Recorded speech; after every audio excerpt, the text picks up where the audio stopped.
paint some more seasonal images with me, this time with a focus on the final preparations for Christmas. I grew up with a tradition of lighting Advent candles on the 4 Sundays leading up to Christmas. There were even verses we would recite for each candle being lit. While it means that I could have done 1 image per candle, I decided to only do one for the 4th candle, as it kind of gathers all of them in one place.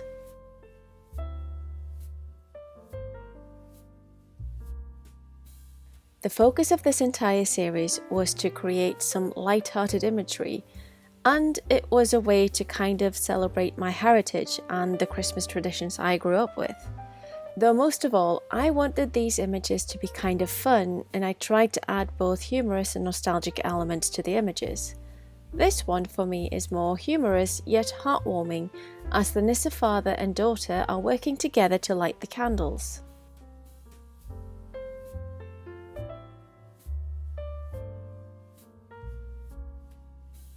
While many seem to decorate the tree early in December, in my family that doesn't happen until a few days before Christmas Eve. This is mostly because we use a real Christmas tree and we want to keep the needle shedding to an absolute minimum, because they get everywhere and they are really painful to step on.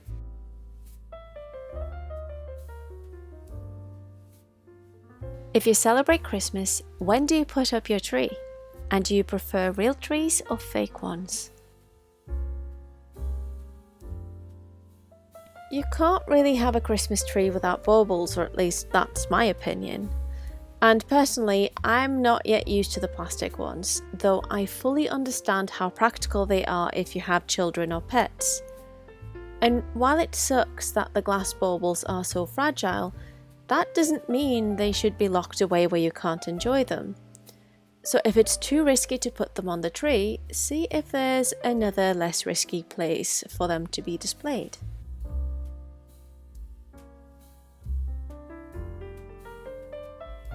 We've always had these cute little wooden ornaments on our trees for as long as I can remember, and they've always been one of my favourites. And there were also a lot of them, probably well over 50, which allowed us to scatter them all around the tree. Are there any ornaments that you like the most on your tree? Let me know in the comments.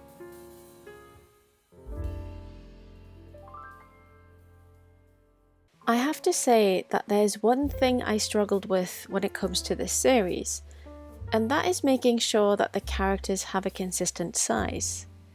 It's something I kept in mind for each of the images, and I think that I managed to keep their sizes as consistent as possible. But this is another thing I think I could have worked on more while planning out the characters, meaning having more sketches that show their size compared to not just each other, but also different elements that show up in the series.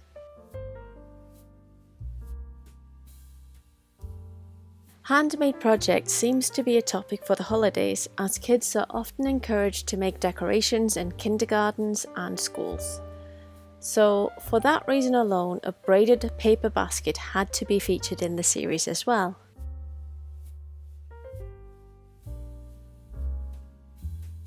Of all the images, I feel this is the one where the size of the Nissa children might not quite fit with the size they were in the previous images. One solution would be to make the basket seem bigger by making the branches smaller. That way the size of the Nissa children would seem to stay the same. Another solution would be to simply make the children bigger, but I'm not sure if they would fit in the basket as nicely without deforming it. Things like this are a lot easier to see in hindsight, and I still quite like how the image looks, even if there might be an inconsistency with the rest of the series. Thank you so much for watching. More process videos are up on my YouTube channel, and you can find more of my work on my website and on social media.